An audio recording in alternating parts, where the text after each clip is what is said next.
Grog.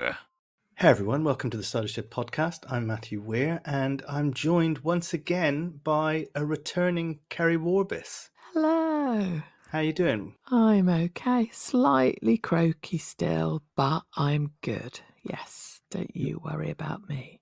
You're slightly less croaky than you were on the midweek special that we did on Patreon. And what about you, young Matthew? I'm alright. I've been to the beach today because it was very hot here. It was about 35 degrees where I live in this part of Porto. So I thought, right, that's it. I'm going to the beach. It's always cooler there. 34 degrees at the beach. Before Keri and I started this podcast, we always have a little message backwards and forwards, and I would say, "You ready? Should we go? What time is good for you?"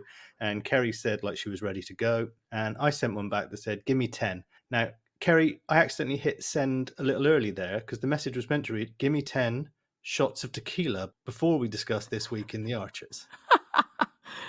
Oh, have you not enjoyed it? I've enjoyed bits of it, but I very strangely, you know how the beach wiped you out? I came home, re-listened to the episodes this week, and then as this evening's episode was starting, I'd already fallen asleep. And I woke up, Lottie and Pip chatting at the school gates, so I was a little bit, oh my God, okay. It started and hit rewind. I have in the main enjoyed it. You will hear throughout the show. It's not without criticism, but should we throw in a quick ad, get that out the way, and then we will discuss the whole damn thing. Good. Are you looking for a new hobby? Then why not join Ambridge Book Club? Each week, our passionate group meet to discuss a book, and that book is Lark Rise to Candleford. For fuck's sake! Only Lark Rise to Candleford. There are no other books permitted in the village. Any other books suggested will be ceremoniously burnt on the village green on Harvest Supper Eve, along with the person who suggested it.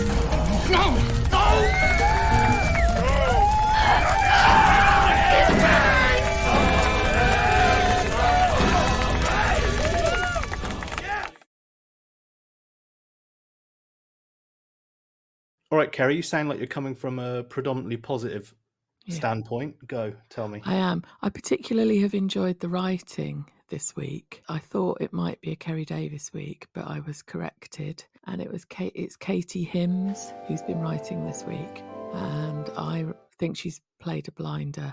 A few little points of conversation that I've thought, yes, really enjoyed that. My top line this week was about having the shelves of succulents in the cafe. Because I think it just goes ding. Yep, know exactly what you mean. Yeah.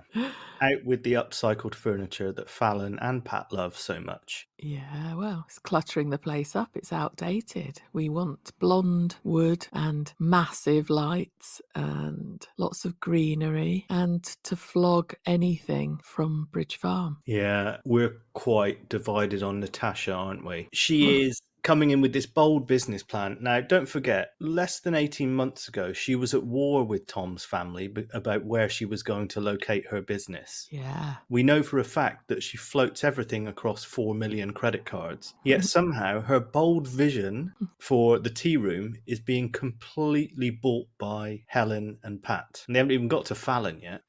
I know. It was funny when she was pitching it to Helen and Pat really breezily saying, yeah, well, and Fallon, she's just a freelance at the moment and it'll bring her security. She can be our manager and even Emma can have a job if she wants to.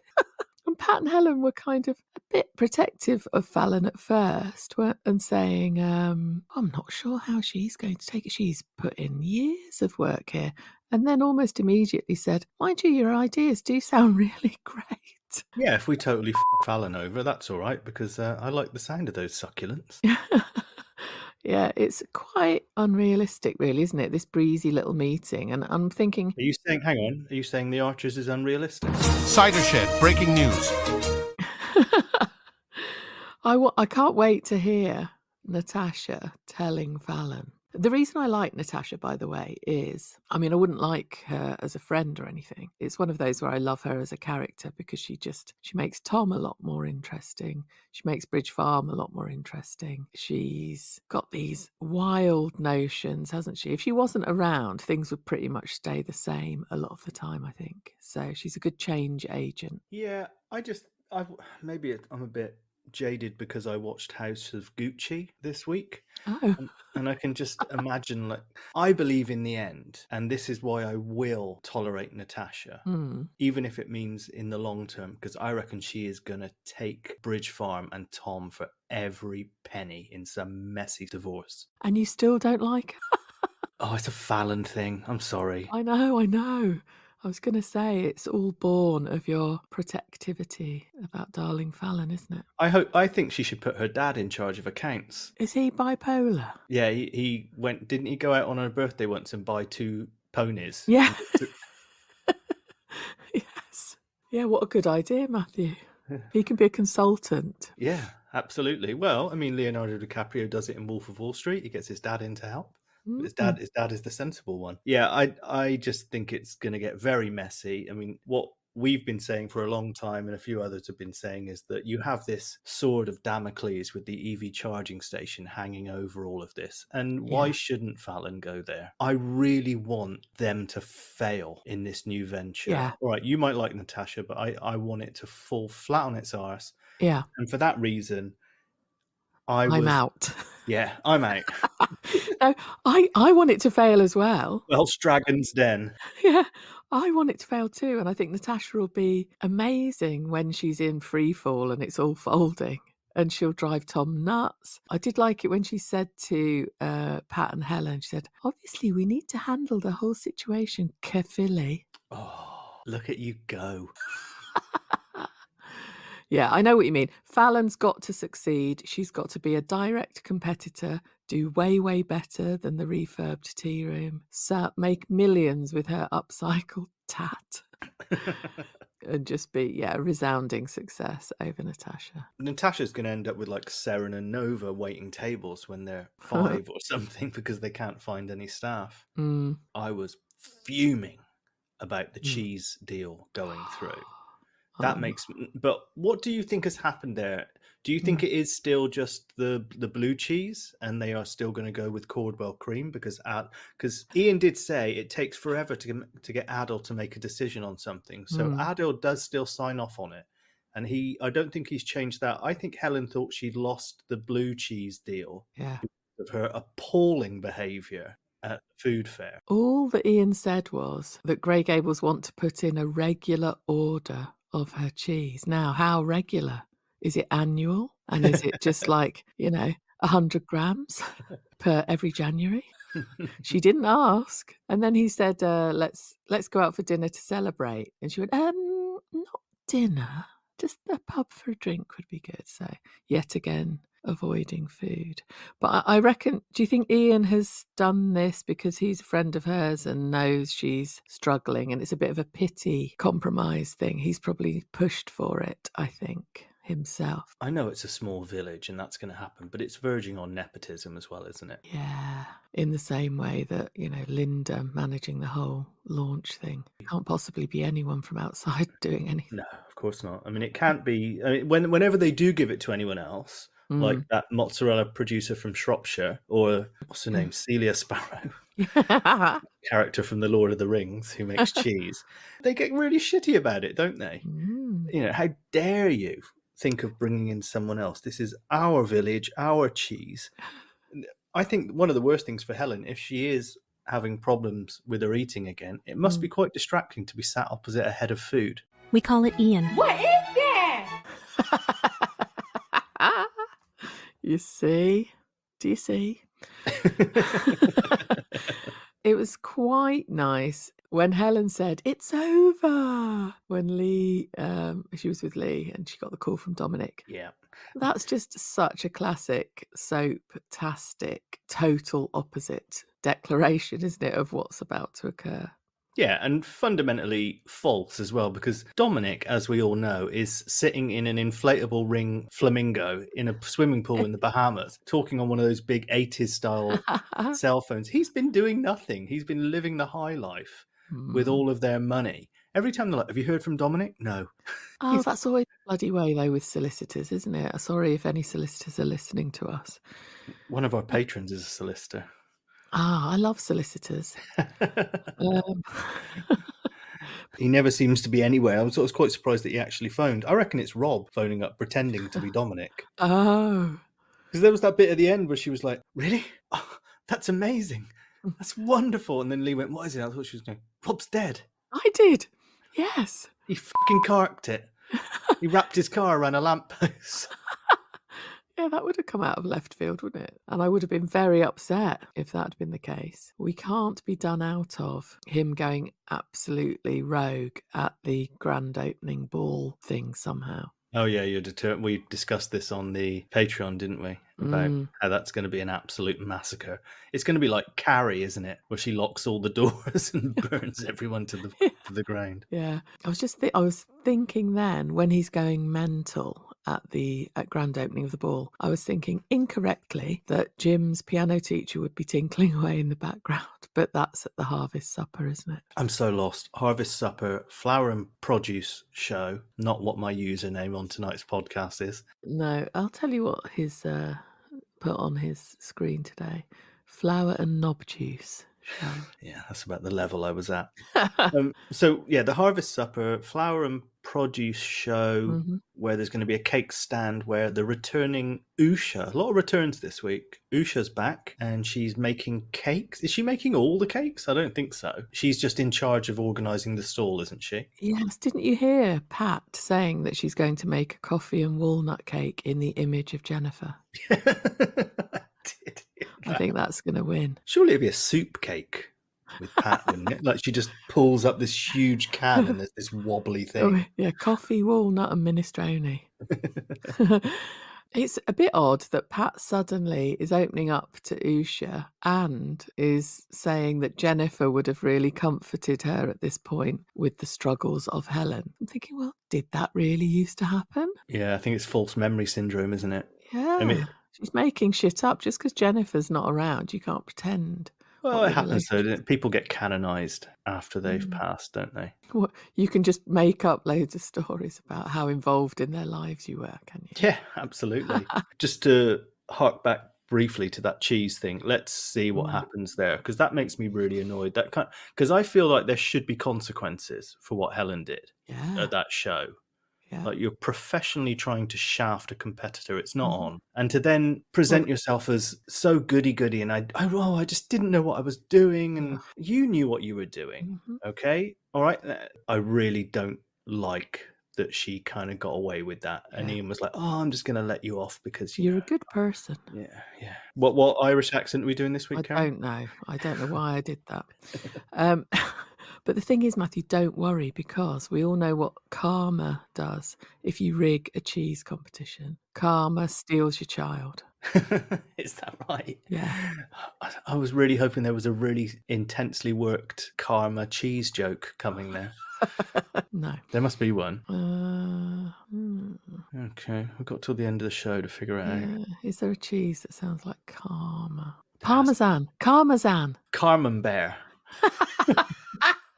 Yeah, there we go. With a slice of karma ham. Oh, I was in Mercadona today where they slice straight off the hoof. Yeah. Wizard's hoof. Oh, stop it. That's an in-joke. Okay, yeah, so my desperation to drag it back with my anger about Helen, because I think bad people that presents themselves as clean-cut and lovely should be found out. Oh, now you're touching a nerve here, Matthew. The people's cheese, the people's cheese. I definitely do.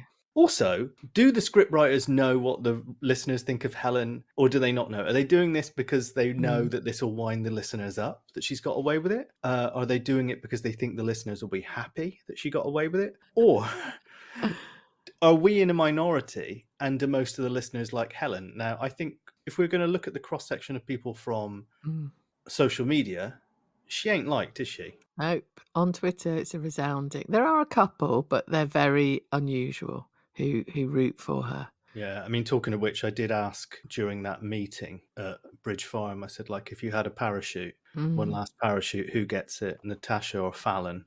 And I think Natasha got she got the same as listening to the Archers versus Counting Worms in my poll from the week before. I liked how someone answered that the pilot should have it and they can both go down. Well, the suggestion was the pilot has, because I said, you've only got one other parachute. Ah. So you were being asked from the perspective of the pilot. I see. Which one of them do you give it to? I mean, obviously, I'm giving it to Fallon. Well, you'd like to. Okay, there you go. My Fallon love exposed once again. Did I tell you Joanna Van Kampen announced that she was leaving Twitter? And she said, so if there's anything anyone's ever wanted to say before I go, blah, blah, blah. And I said, no, that's fine. I'll be free to air all my thoughts about Fallon while you're not here. And she went, what have you been saying? Other people that came back, delighted to have Josh back. Although we've been denied the dynamic of the stables, we got to hear Paul. Yeah. Paul's now a dinner guest. God rest his soul. He quite enjoyed it. Oh, I reckon, because we know that David cooked up a storm at Christmas, didn't he? It sounds like it was chiefly roast potatoes. I mean, what's not to like about that? Yeah, and then Ruth was going to individually label every roast potato with the child's name afterwards. But Paul was showing himself to be a lovely person. He washed up, he was very complimentary, and said that they must cook for Ruth and David sometime back at their house. And David sort of went, oh, that'll be lovely. He didn't seem that keen, did he? We are being denied. I mean, we were lucky to have 4 people in that scene because in terms of the night out, I feel in the good old days, we would have heard Ben and Lily on that night out, and we didn't. We just know that they're there, and then Lily's a lightweight and she crashes on the sofa. Yeah. Josh tried to pass over head of entertainment for the barn to Paul over dinner, and he was like, we could get Chelsea to do it as well. I presume this because Paul and Chelsea were involved in the Eurovision thing, which just accidentally thought was like a last night at the prom style. Yeah.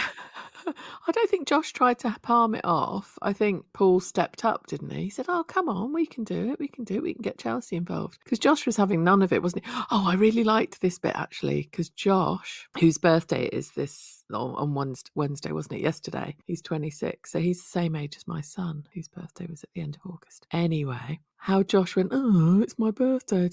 Why'd you give me extra chores to do around my birthday? Do you remember last year when actually on my birthday you made me clear my room out for the B&B? Do you remember that? Yes, and I wrote down here, that means we're 1 year on since them finding Kenton's diary. Oh, yes. In the little cubby hole in the skirting board. And there was something about a girl he liked. Yeah. And all of that, wasn't it? And then we all thought there was going to be some long lost child that popped up. Oh, is it going to be that woman who's entered the village this week? I don't know. I mean, they've comfortably just forgot a few things, haven't they? Like because that was occurring around the same time as the pregnancy. Yeah. With Chelsea, and everyone was thinking there was like a parallel, and Kenton was going to say, well, actually, Tracy, I got someone up the duff. Yeah. But nothing ever came of it. It was just like his posters of T-Rex and Wizard's Hoof and stuff like that, wasn't it? And I also thought, whatever happened apart from Lillian accidentally buying a guitar with the message in the bottle in the field? It's just it drifts away in the wind, doesn't it? And we never really... It does indeed, yeah. But that was poor form by David on his birthday to make him do that. And I liked how he barbedly pointed out that, and now you're wrapping the B&B up anyway. Yeah, a resounding success. 1 year of business. Yeah. And to consider all the stress they went through when Inspector Gooley, or whatever she was called, Linda, came round. Oh, yeah. What was that? Inspector Calls, wasn't it? It was, yeah, because it's Inspector Ghoul in the show, in the book, isn't it? Oh, God, sound like Linda watching the show instead of reading the book. All very odd. But yeah, great to have Paul back. He dragged Josh kicking and screaming out to see the Straw Crows, fresh from their support tour of Wizard's Hoof. Yeah. They were pretty good. And the fiddle player or violinist was hot. Yeah. Josh fancies her and is going to ask them to come to the, what's it called? Harvest show? What is it? Harvest Flower Produce Barn. Who the fuck cares anymore? Honestly. I mean, Josh, I think his Oh. business should be called the Great Egg-tertainer.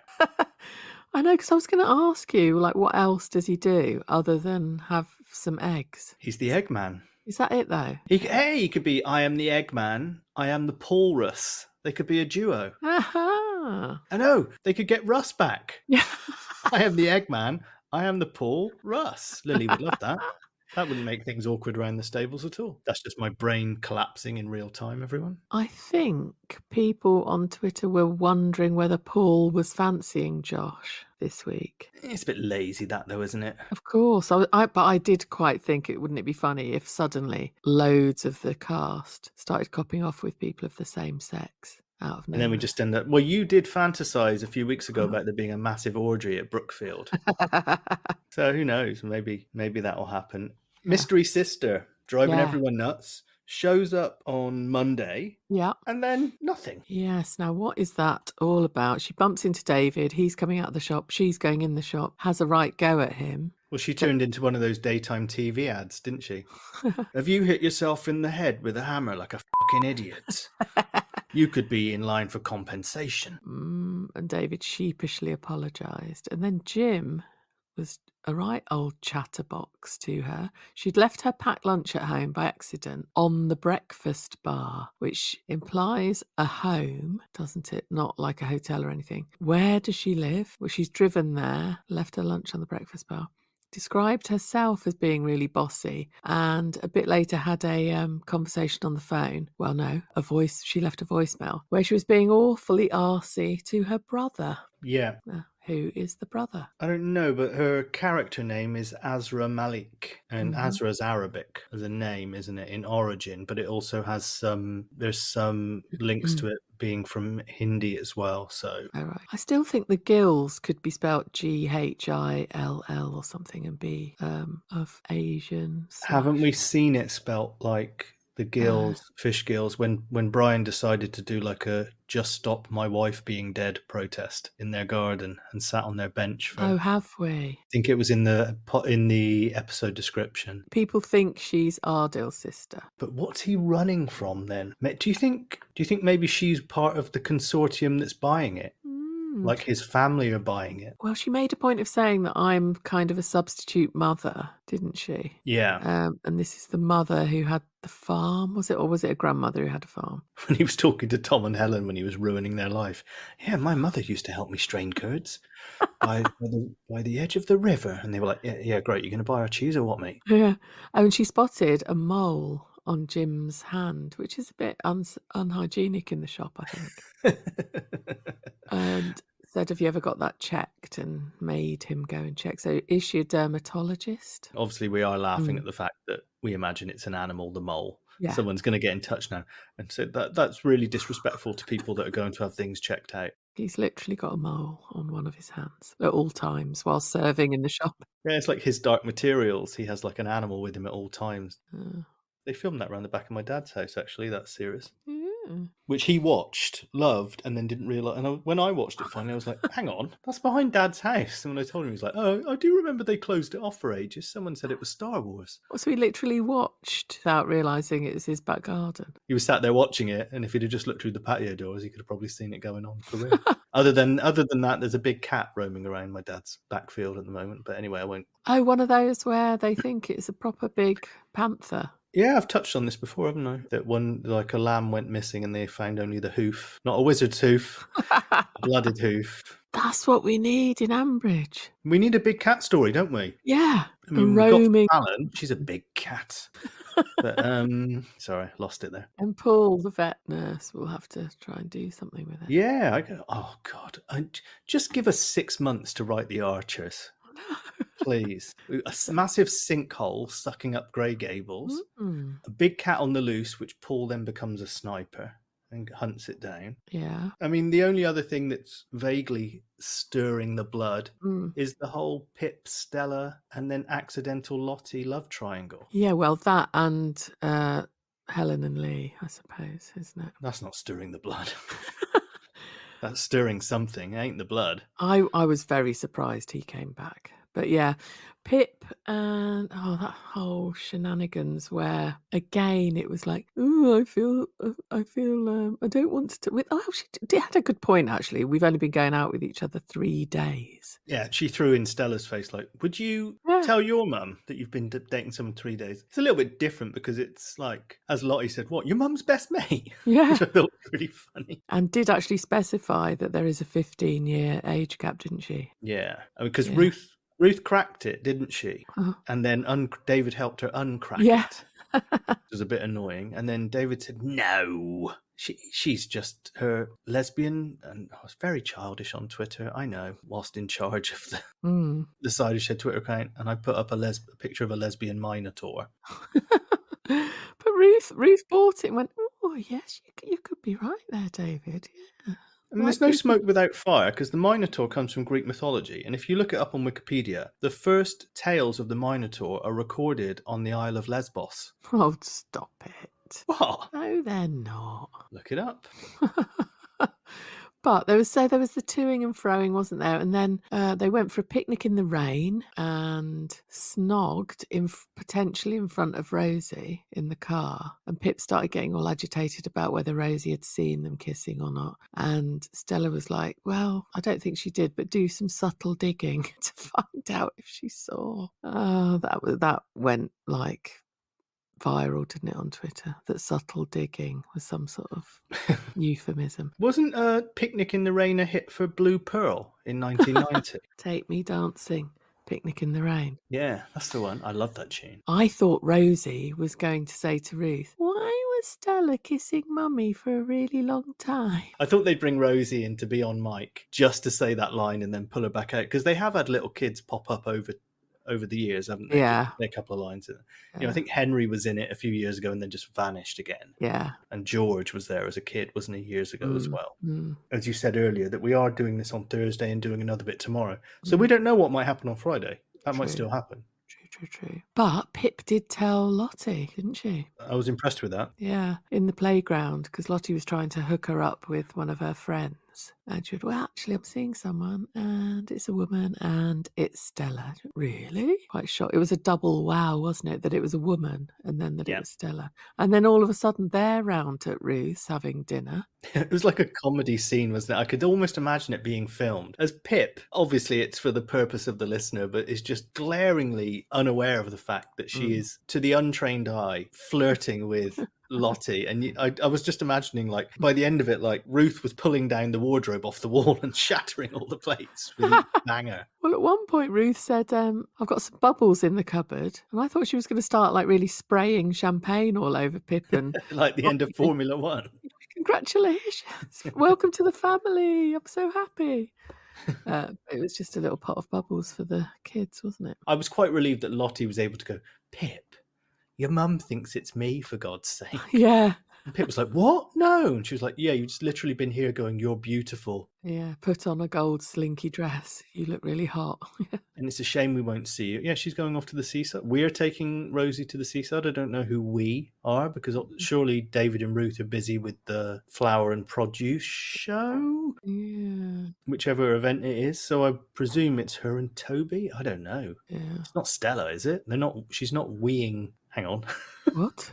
She's not weeing. She's not considering I know that much. a wee in front of her mum. Oh, I mean, it's just a mess. It's got to come out. It's got to come out sooner rather than later. Otherwise, they're just going to tie themselves up in knots with this. Do you reckon Ruth will be pissed off that she told Lottie but not her? I can't work out whether that'll be fine. It's just that she's very smothering, isn't she, Ruth? Like, they're never out of each other's faces. Very odd. They live on each other's doorstep, don't they? That's the problem. I know, but like, she's all over her business, isn't she? Yeah, I mean, there was that moment where on Sunday's episode when they were trying to do that, should we go in and eat with them or should we go take a picnic? And they went backwards and forwards. And Pip said, I was worried that, did you think we gave ourselves away in the pub on Friday night? And I was like, what? When you went, I'm in love with the most beautiful scampi snack.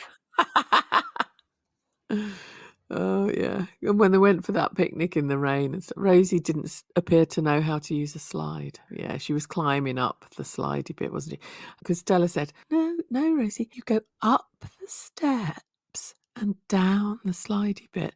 And Pip was like, oh, you really know how to speak to Rosie as if she's a person. As if she's a human. I know. Stella was like, well, she is one.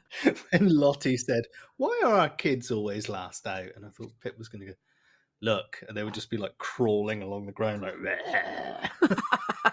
Keri, Yeah. should we have a little break and then come back? Yeah, let's do that. All right. I need to talk about emergency ketchup. Don't touch that dial. We'll be right back after this word. Keri, we're back. Hello. Feels like just minutes ago we were talking.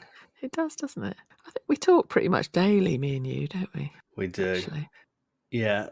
We didn't get much wrong considering we recorded on a Thursday. We still don't know who Azra Malik is, do we? True. Yeah. Tell me something. Did you clock that it was the doctor during the meeting with Helen? I didn't. No, not at all. I thought it was a practice that had more than one doctor. And that Helen had seen one and Jim went and saw another. I thought they were deliberately disguising the voice compared to how she'd been in the shop. Like she had a job voice and a social voice. Yeah, maybe. She was using a vocoder. Like Cher. Yeah. Wow, wow, wow, wow, wow, wow, wow, wow. Yeah. Jim was lovely, wasn't he? He is lovely. He is. I worry about him, Matthew. I know.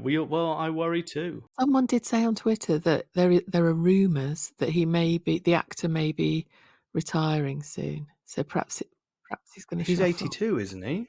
I don't know.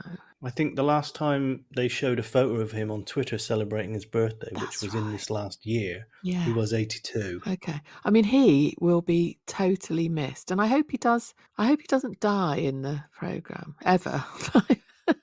Is he going to be like? Is he going to become one of these immortal billionaires that are kind of pumping their body full of weird chemicals to burn all their body fat? He looks just so anemic, that guy, doesn't he? Silly arse. Yeah, compared to what he looked like a few years ago. What sort of life is he living in this extended version of it? Bloody awful one by the look of it. Yeah. Anyway, Jim, yes, gorgeous, and I hope his mole is fine. I liked the scene with Helen as well. I know I went in on Helen about the cheese yesterday, but the scene with her and the doctor, Dr. Malik, that was good. Yeah. Because is it Malik or Malik? We're going to have I wasn't paying close enough attention. I think Malik, but yeah. I never really thought about that thing that, I've never been in that situation, but the idea she said that it was thrilling for her to restrict herself of food and calories. Yeah.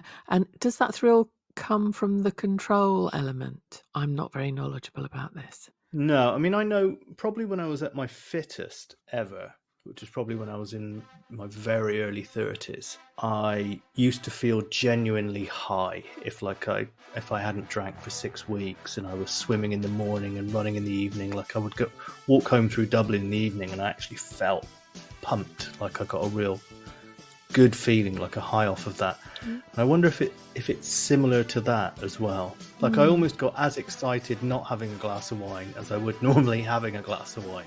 If that makes any sense. Yeah. That I was denying myself. No,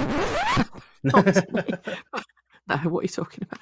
No, I do know what you mean. Yeah, it is interesting. They are exploring this and showing how tricky it must be, like Lee's conversations with her, where he, and Pat's actually, I like how they're actually being open with Helen about how afraid they are of putting a foot wrong.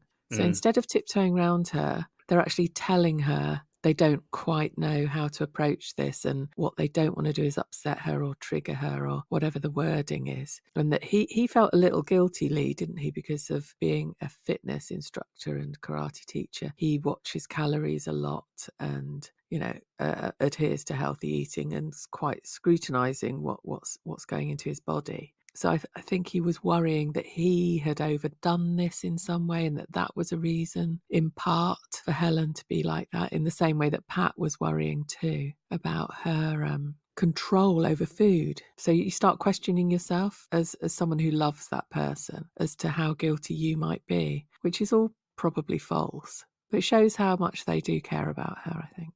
Did you notice she said to the doctor, do you have support from your family? And she said, yeah, I can speak to my Mum, I can speak to my partner Lee. No Tony. Totally overlooked. Yeah. Do you think that's because Tony went so nuts about Rob? Oh, it's an interesting one, isn't it? And it's also interesting that she says, yeah, I can talk to my mum and my partner, but only because Pat spotted things and made her talk. It wasn't like she was opening up to her willingly and proactively. And the reason that Lee has been speaking with her is because Helen suspected that Pat had told Lee something. So it's kind of true. She can speak to them now, but that wasn't anything that was entering her mind to do. And they had that scene earlier in the week where they both found themselves at home at the same time, Lee and Helen. And he was like, she was like, oh, am I disturbing you? I didn't know you were going to be here. I couldn't get out of my head that Lee was in full Wolverine costume and he'd been busted. Yeah, it was like, and when they were stuck in that traffic jam, they kind of almost never have time alone where they can speak. But because they were stuck in that traffic jam, which was quite a clever little device, wasn't it? They were forced to spend hours speaking with each other with no kids around, no sort of like having like tiredness and going to bed, no figurines to play with, no Xbox, whatever they get up to.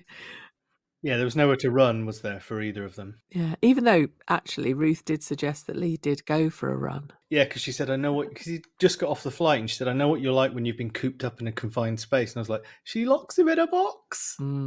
I did think that was a bit metaphorical, wasn't it, about their relationship, the being sort of confined, the traffic jam thing, and also that you've just said, that, you know, yes, Lee probably does feel like he could do with a really good run to Heathrow and an aeroplane and just to get the hell out of there.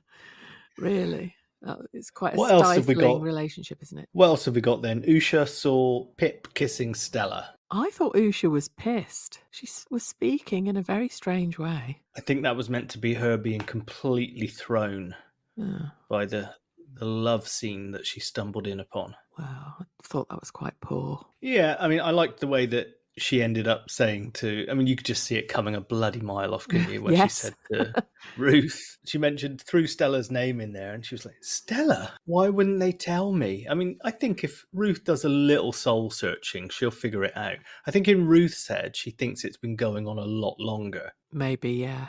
Yeah. Her nose has been put out of joint because David was told before her. Now Usha's discovered it and Ruth was in the dark. And I think, but she's so very clingy and wanting to know every single thing about Pip, isn't she? I did put on Twitter this evening, you know, that young one's picture where someone asks a question, hands up, who likes me? And everyone puts their hands down under the table. It's like, hands up, who's told their mother every single thing that they've been up to? Yeah, within like a space of a week as well. Exactly. And I know, yes, it is. You do something bad as a kid, you normally leave like a 3-week period. So like, I did something, but it was 3 weeks ago. So I'm older now and wiser. And yeah, obviously Stella and Ruth being friends puts a slightly different dimension on it, but it's too soon to be describing every element of how this is progressing to your mum, isn't it? Yeah, absolutely. Yeah, soz mum. Do you think Pip's going to be pregnant once they've bedded in and settled down and got solid? Do you think she'll go, I haven't had a period? And Stella will go, that isn't how lesbianism works. Can't get pregnant. But it'll be Toby and she'll have Rosie Mark too. They did have that awkward one-night stand where she was just testing herself one more time, didn't they? Yeah, exactly.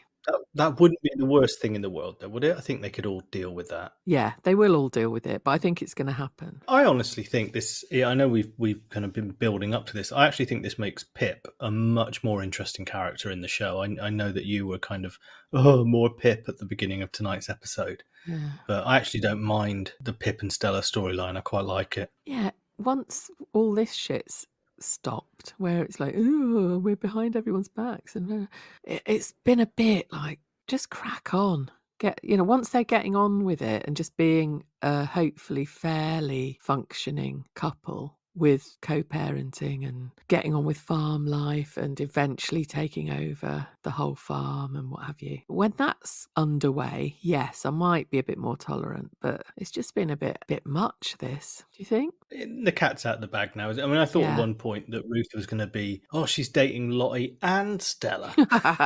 Yes. Well, it can't be. Yeah.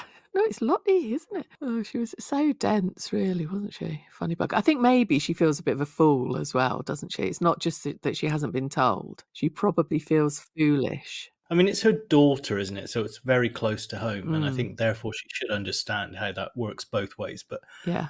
I mean, I've been offended in the past when good friends of mine have started dating and they haven't told me. And they tell me later. And, you know, but as you get older, you think, well, that was really none of my business. You know, they could have just taken their time and decide they just didn't want to cause ruptions, and they waited until they thought it was, like you said, like it was more solid, and then they told me. Yeah, because who knows what's going to happen? So you get an insight into what a dick I was when I was like in my 20s. Matthew. I made it all about me that my friends were dating. You were Ruth. Yeah, so much like, I've seen photos. You look very much like her. Yeah, I was equally sexist. I used to go out and score sheep on a scale of 0 to 10. Yeah, when you were doing that, it made me think of that Beautiful South song, Perfect 10. It's a good song, that, isn't it? Yeah, I like the Beautiful South. I saw an interview with Paul Heaton once, and they said, do you get stopped much, like by people in the street who recognise you, or like when you're in a pub? And he said, people always double take, and they all think, nah, too old, too pissed, can't be him.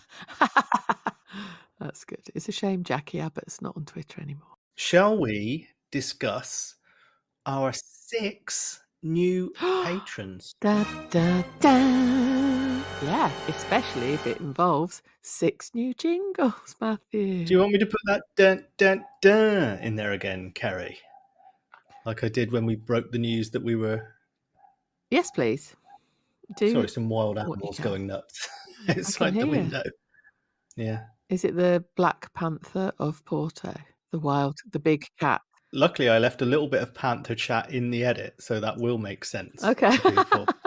Otherwise, it would be like, what the fuck are they talking about? Just topping up my Casalero Diablo Merlot. Sorry about that noise. That's all right. Okay, go. Patreons are us. Hit it. This is for John Doolan, who became a patron on the 27th of August. Okay. His surname was Doolin. He knew what he was doing, so he signed on the line, became a cider shed Patreon. Doolin! Very good, Matthew. I was like jogging away to that in the background, not realising it was Big John. And then they sang it. Excellent, yeah. Thanks, John. Much appreciated. The next one is Secondhand Surfboard. Oh, yeah. Bit of Beach Boys coming up, is it? You'd think so, wouldn't you? But no. Secondhand Surfboard. Now, what I really wanted to do here was to push AI to its very limits and also just say the word surfboard over news in Secondhand News by Fleetwood Mac off of Rumours. Okay. Now, anyone who knows me knows how painful it'll be for me to listen to a song from Rumours, but I'm gonna brave it out anyway. But the second word news in Secondhand News goes on for quite a long time. They drag that word out, and I wanted to see if AI can do that as well. And I don't think we need to worry about AI taking over the world anytime soon, because here's what it did. Surfboard! Surfboard! Thanks, secondhand surfboard. Surfboard. Yeah. Secondhand Surfboard, thank you very much. Fantastic. Yeah. Next one, Deanna Dawkins. I mean, that's a name just made for a jingle, isn't it? Now, this one originally I sang. Okay. And somehow I've managed to lose the version of that somewhere. So I just sofa. got AI to do it. Deanna Dawkins became a cider shed patron. Now we're in love with them. Lost on a Feeling or something, is it? Was that from... Hooked on a Feeling. Yeah. Well, it was in Reservoir Dogs, It wasn't was. I like the AR going weird. The AR? The AI? ARR. Yeah. That's the Bristol version. Kate Melnick. Now, Kate Melnick has had a jingle before because she emailed in on the limited edition emailers and you get a jingle. But she gets another one because she's become a patron and she Yeah, she got this. Let's hope she's a fan of Black Sabbath. This one goes out to Kate Melnick, absolute legend and cider shed patron. No bats were harmed in the making of this jingle. Next up, Lynn Bird. Rise up this morning. Opened up Patreon. And there was Lynn Bird. Becoming a patron! Singing sweet jingles. Of a podcast pure and true. The people's cheese.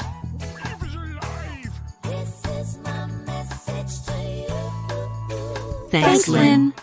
Wow, that's the best one so far, I think. Oh, really? Okay. All right. Yeah. I tried to give as much time as I can to all of them. Yeah. And lastly, Okay. joining today. Ooh, is it Peter? It's not Peter. Peter wanted jingle. We'll come to that. Yeah. Suzanne Mary Young. A massive cider shed welcome. To our new cider shed patron, the wonderful Suzanne Mary Young. Thanks, Suzanne. Fantastic. That's like classic, that one, isn't it? Before we go any further, thanks to everyone who helps us out on Patreon. Like I know I say it every week and it sounds like I'm just repeating myself, but it is a massive help. And, you know, when you're sat here recording, planning, writing, editing, making silly jingles, making silly adverts, you know, it just makes it all worthwhile. Yeah, I mean, who in their right mind would do this on a Friday night, to be honest? Well, that's true, yeah. I know. Peter said last week he actually considered signing up Patreon so he'd get his own jingle.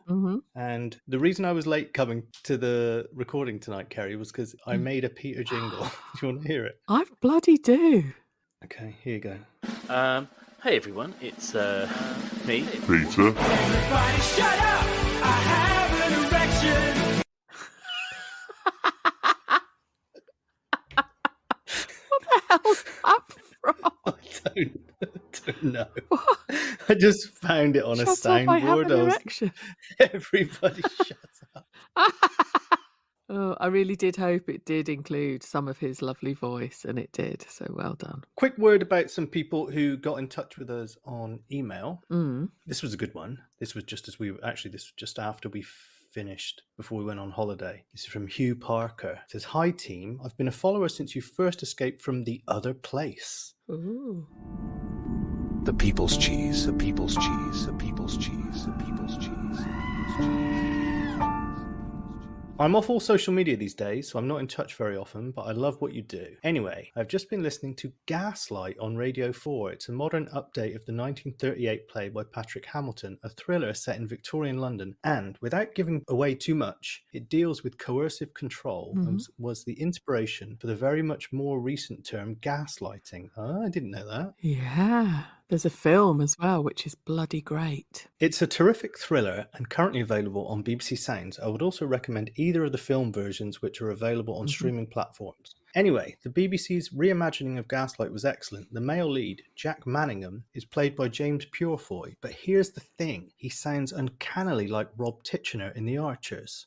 Oh. I'm not saying that James Purefoy has borrowed from Timothy Watson or vice versa. I'm simply saying that both actors have tapped very convincingly into a particular kind of male toxicity. Suffice to say, throughout listening to Gaslight, I couldn't get the image I have of Rob Titchener out of my head. And then he finishes off, Cable Towers United have got off to a lousy start of the season, but I confidently expect them to be at the top of the table by the end of it.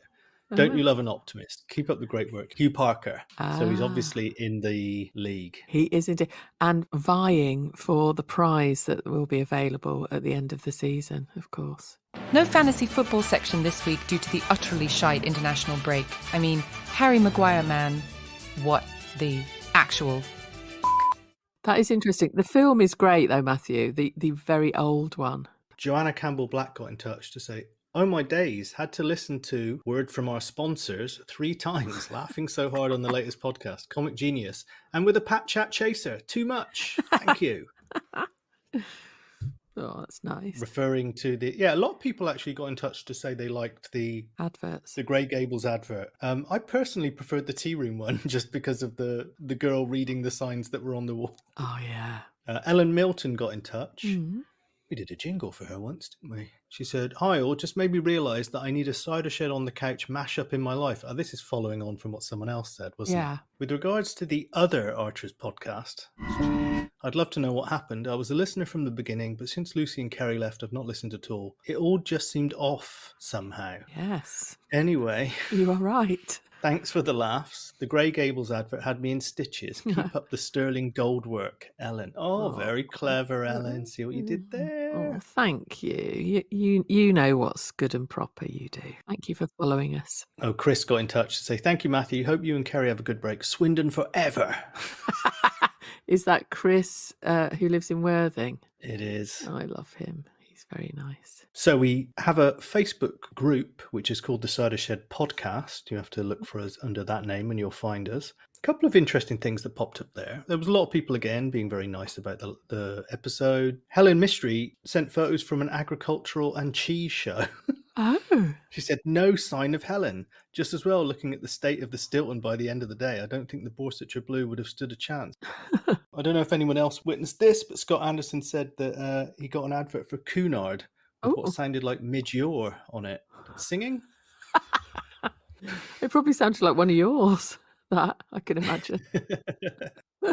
Got a feel for Sue here. She wrote on September the 4th, "Oh my God, it's Monday. I'm about to commute to Glasgow in the hellish traffic and no podcast. I think I might have to call in sick. I can't face this week." Well, this is so much love. I love it. It's so nice, isn't it, to hear from people in this way. It's just weird to imagine folks sort of pootling along on trains and in cars listening to our, frankly, nonsense. Claire Marie wrote that she must be going through the back catalogue. So she said, "I'm up to January 22nd so far, dreading the day when I have to wait a week for each one."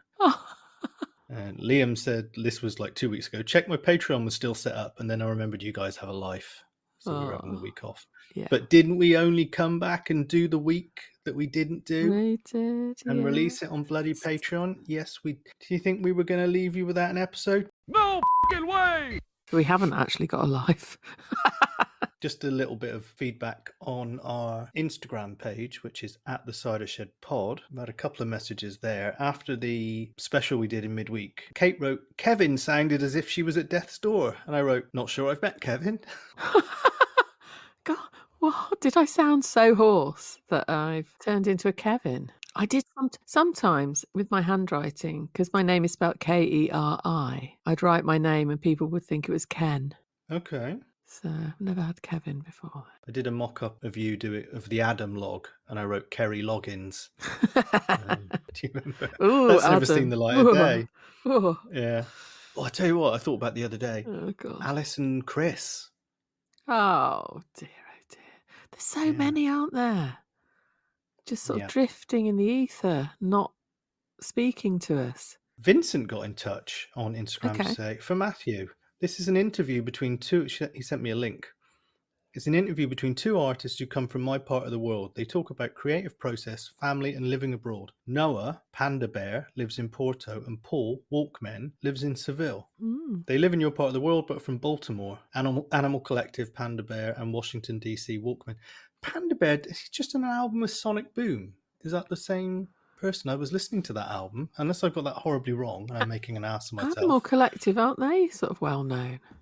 Yeah. That But rings a that guy bell. Panda Bear's just done an album with Sonic Boom from one half of Spaceman 3. And it was bloody brilliant when I listened to that album. I hope I've got that right. That's interesting. So he lives in Porto. Okay, Keri, do you want to say a little bit about our Twitter? Yes, on Twitter you can find us at the Cider Shed Pod, and we're doing right well on there. It was odd on holiday not tweeting, but I have to say it was quite nice to not even have to think about it very much. Please do take a look there, join in, hashtag the Archers, capital T, capital A. It's a right laugh, and that's where you'll find our updates about latest episodes and Patreon stuff as well. You can also get in touch with us on our email, which is hello@thecidershed.com, as those other people did. Drop us a line, we will read it out. Keri, yes, reviews, what we got? We've got one lovely review. I really like this one, but we'd like a few more, please. If any of you are listening and haven't written a 5-star review, please do so, because it really helps us. Do it on the Apple podcast site. And how to do that you'll find in our podcast notes on every single episode. So please, just like a couple of words, it will really help us. Anyway, Ali C. Farmer took the time to write a few words and a 5-star review, and they say, "You are both mad." But I am... Cheers. Yeah, she's not wrong, or he's not wrong. But I am loving your podcast. Anyone addicted to the Archers needs to listen. Now, that can't have taken long to write, but it's made Matthew and me very, very happy, and it's helped the Cider Shed have a 4.8 rating. Be ace to get up to 4.9, wouldn't it? It would, wouldn't it? I mean, I can't even dare to hope for 5, but 4.9, go on, help us. We'll never get 5 because anonymous people just pop in and give us a 1-star review every now and again and leg it, don't they? Yes, but they don't write do, any words. Matthew. Funny that, isn't it? Yeah, and I am putting those reviews back up on Instagram. I had a little hiatus while I was on holiday, but they're coming back up. Someone did get in touch, actually, I think it was on Facebook, and said that they needed guidance in how to leave the review because they tried multiple times. So that person, I will go back and have a look and try and help them. And somebody, the last recording that we did that was on general lease, you said you just had a lovely lamb shank before recording, and they felt that might be a euphemism and or rhyming slang. Which dirty bastard wrote that? Do you know what? I'll go away because if I've got a feeling in my head I know who it was, but if I say the wrong name, I'll be stitching something up. No, it's funny. It's funny. You know who you are. Make yourself known to us. What if I had both? So, All right, Keri. Yes. Should we go and have a weekend? Yeah. I'm going to a little gathering tomorrow, and I'm taking my mum to see an Agatha Christie film on Sunday. What Agatha Christie film are you going to see? It's something to do with Venice. Kenneth Branagh's done it. Okay, all right. We will be back next week. I cannot wait to see what unfolds. I want the tension at Brookfield to increase. A bit more Paul, and let's find out. Let's find out whose sister she is. We're starting to suspect it's Hadil. It's very heavily leaning that way, isn't it? Yeah. I want Vince to come back. He's in the episode descriptions, if not next week, the week after. No way. Sorry, people who don't like spoilers. So there you go. Vince is coming.